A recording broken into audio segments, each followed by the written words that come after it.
It took close to 7 years of the Nintendo Switch lifecycle to finally see the release of a brand new 2D Mario. But with this release of Mario Wonder, it's finally possible to see what are the attributes that separate modern 2D and modern 3D Mario, where each is better, and what they can stand to learn from one another.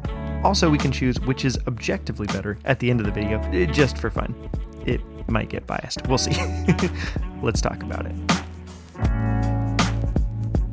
2D Mario especially has been very samey for quite a while. So to say that the innovation and creativity seen in Mario Wonder is a delight is to put it delightfully.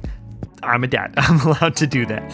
So while before this game I would have said that there were very few things that the 3D Mario franchise could stand to learn from 2D Mario, that has now changed. But the other way around absolutely still has a case to be made as well. And of course, by the time Mario Wonder is now out, Mario Odyssey, the last fully fledged new 3D Mario title, is 6 years old. So as far as brand new ideas go, maybe we're not comparing apples to apples. Case in point, the Switch version of Super Mario 3D World in 2021 included a brand new side story called Bowser's Fury, which by all accounts is even more modern than Mario Odyssey as far as 3D Marios go, at least specifically in that it features a connected open world, among other things. But for the sake of this video, we'll directly be looking at what are some amazing and unique features to the two series with Mario Wonder and Mario Odyssey as the flagship examples, and how each has something to learn from the other. To start with, how good are you at parallel parking? I've driven in some cars that have those like beeper thingies or a pretend overhead view to show you how close I am to the car behind me so I don't hit it, but without it, I'm just kind of hoping for the best. Depth perception is something that varies a lot from person to person, and because 2D platformers, I just realized this sounded like an ad read. It's not. I'm still talking about Mario. Because 2D platformers generally don't have to contend with this, they can make more difficult challenges that still require a lower skill ceiling. Alongside this, developers of 2D platformers have fewer variables to have to contend with, so obstacles can be more finely tuned with a higher chance of success for the player. Here's a quick segment from the podcast, 11.5 minutes to talk about video games I did with my friend Mark about this very topic.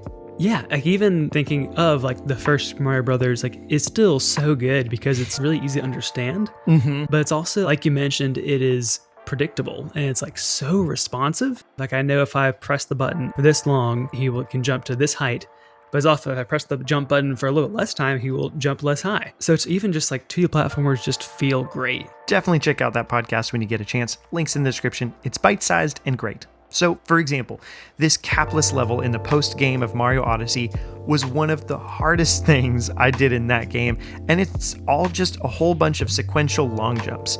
Or even with isometric 3D, like in Super Mario 3D World, the final level, Champion's Road, cost me more deaths on one level than the rest of the game combined. But frankly, these same levels in 2D would be moderately hard challenges, but significantly simpler than their 3D counterparts. To that end, the lower difficulty threshold allows for more scale of challenge that the developers just really wouldn't or shouldn't expect from the majority of players. Although I will say, I do tip my cap, pun again, to Mario Odyssey for giving players rewards for getting to hard to reach places without making it essential in any way. To that end, however, 3D Mario Odyssey especially, makes many of these hard-to-reach places accessible with its vast movement mechanics.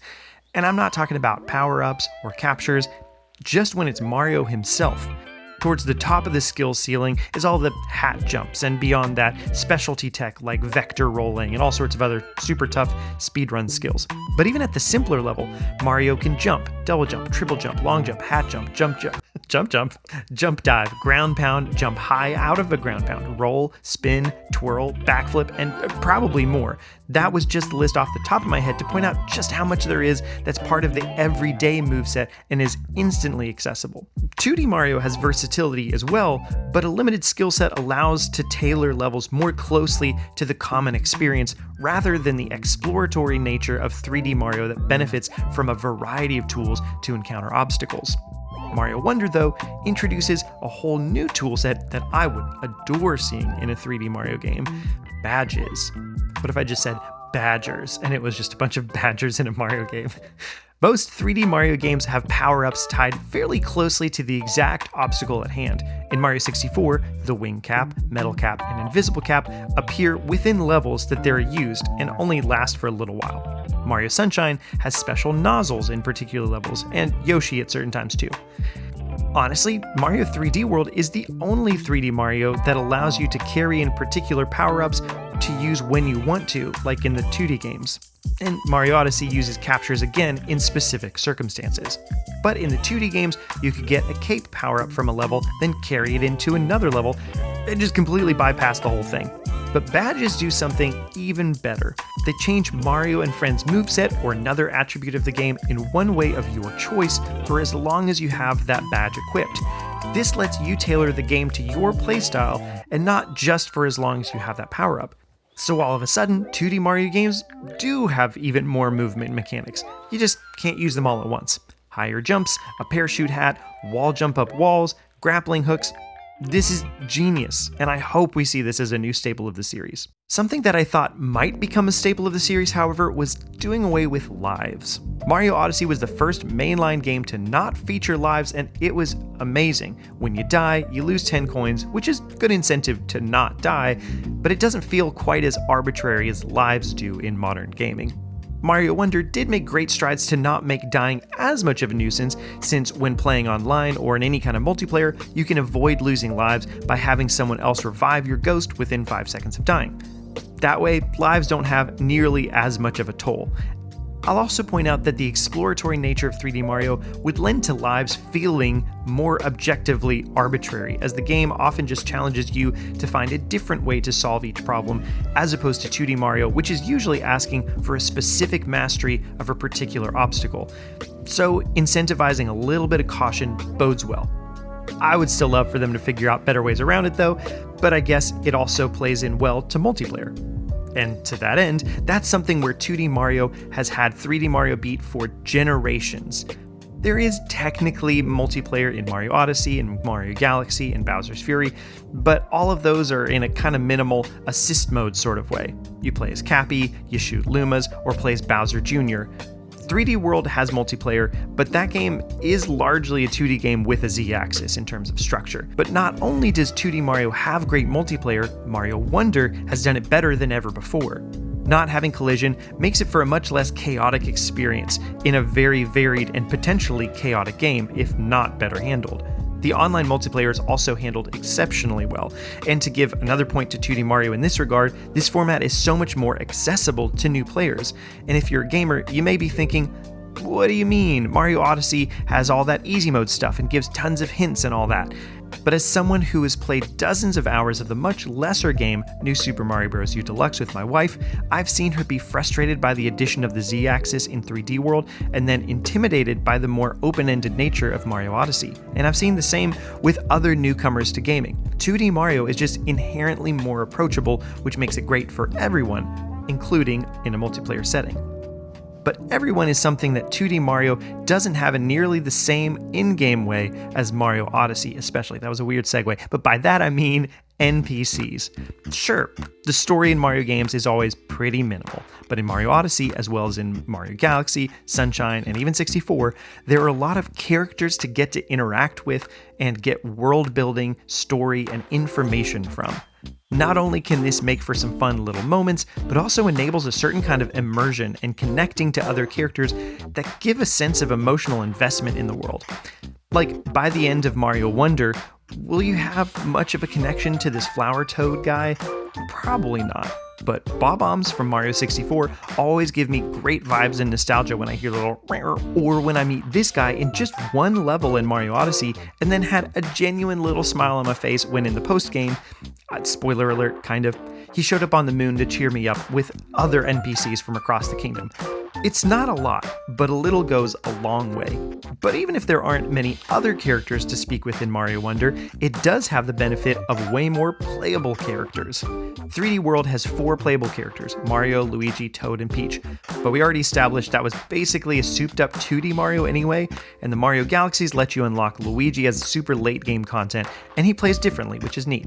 But that's where it ends for 3D Marios. 2D Mario lets you play as multiple different characters all the way back as early as Super Mario Bros. 2, and Mario Wonder has the biggest cast of characters yet, along with the first appearance of Daisy in a mainline game.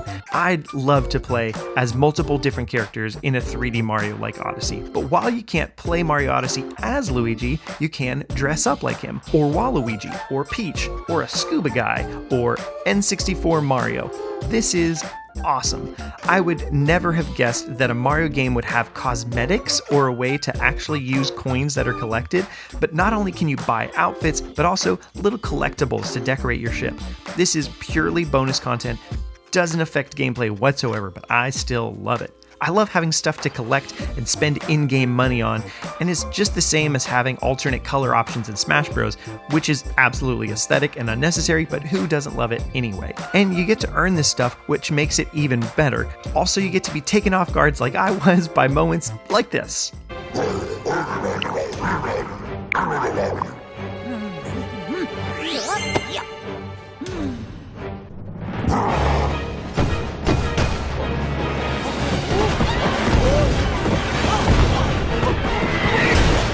Of course, Mario Wonder does have a way to spend coins on badges, and that's amazing. This fulfills part of that objective and therefore is fully appreciated. All right, and you know what? I've saved the absolute best two for last. So before I mention them, would you consider subscribing to check out more videos of ours as they go up? Also, we've got lots of video on the channel, most of which are evergreen, so check those out if you'd like to. Okay. I wouldn't have imagined I'd give the edge to a 2D Mario on this one until we saw the Mario Wonder Direct. I say this because Mario Odyssey has so many crazy aha moments that are so game-changing. You play as a Goomba, a flying lizard, a T-Rex, as a freaking tree. There's so much variety and innovation, and just for the record, it still is insane, and I love it so much. Please keep doing that, Nintendo. But Mario Wonder, and maybe 2D Mario now as a whole, does take the edge in its ability to be mind-bending. And the proof from when I was watching the Mario Wonder Direct is this moment right here. Mario Odyssey has plenty of ways to fundamentally change how Mario interacts with the world, again, as a Goomba, a flying lizard, a T-Rex, or a tree. But the world itself is firmly rooted in its rules around Mario, as it probably should be.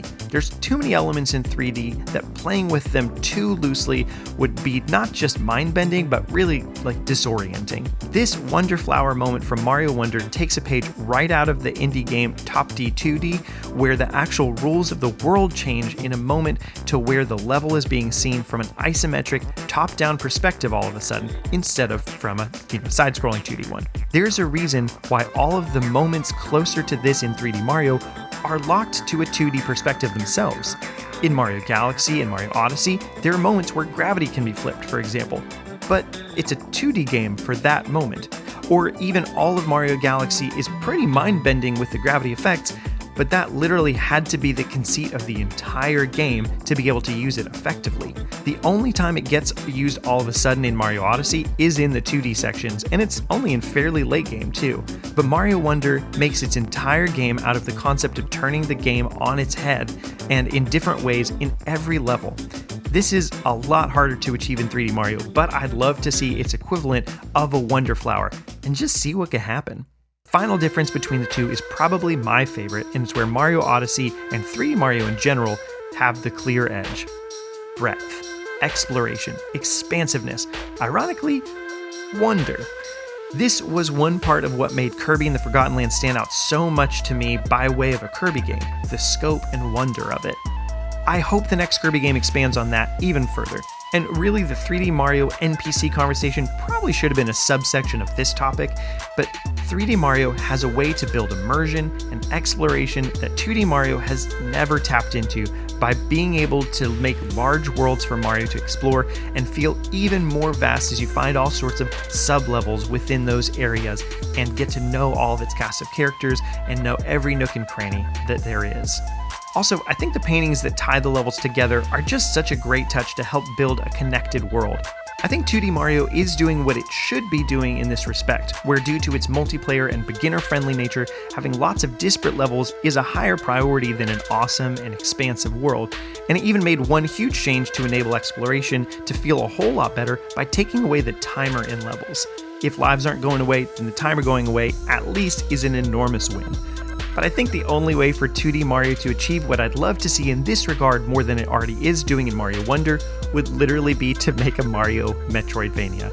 There's no way that's ever going to happen, but how awesome would that be? Mario gains various powers throughout the game and can be used at will to explore a vast kingdom in 2D. It would have to look pretty different from a traditional Mario, but maybe that's a fun way to make the Mario the Movie the Game, if they ever want to do that. So, while those are all the things that I think 2D and 3D Mario could teach each other, let's do the arbitrary and pick which one is objectively better according to my subjective perspective. In summary, the things 2D Mario has going for it are higher ability for precision platforming, badges and additional abilities, better multiplayer and more beginner-friendly, more variety in characters, and can be more mind-bending. And 3D Mario succeeds by having more movement options, doing away with a lives counter, interactive and interesting NPCs, optional but awesome cosmetics, and just being more grand and expansive. And for me, the last one of these still goes the longest way and holds a lot of weight. So I'd still probably lean to 3D Mario for me. However, Mario Wonder will see play in my household for years to come with my wife and daughter, so the multiplayer element honestly counts for a lot too. And honestly, those are both areas in which I don't think they can ever beat one another. So 3D Mario for single player, 2D Mario for multiplayer. This wasn't intended to be a cop-out answer, but if you lean more towards single player or multiplayer, there's your answer. I typically lean more towards single player, but with a family, that might slowly be changing. Alright, that's it from me. What do you think? What can Mario learn from his parallel universe self? Let me know in the comments. And while you're down there, subscribe and like the video if you get a chance. And if you really want to support the channel, head over to our Patreon and check out to see if any of the tiers are a good fit for you. Now that you've finished this video, also check out this video in the end card about what mistakes Nintendo's next-gen console should avoid making after the success of the Switch 2. And with that, I'm out. Peace and blessings.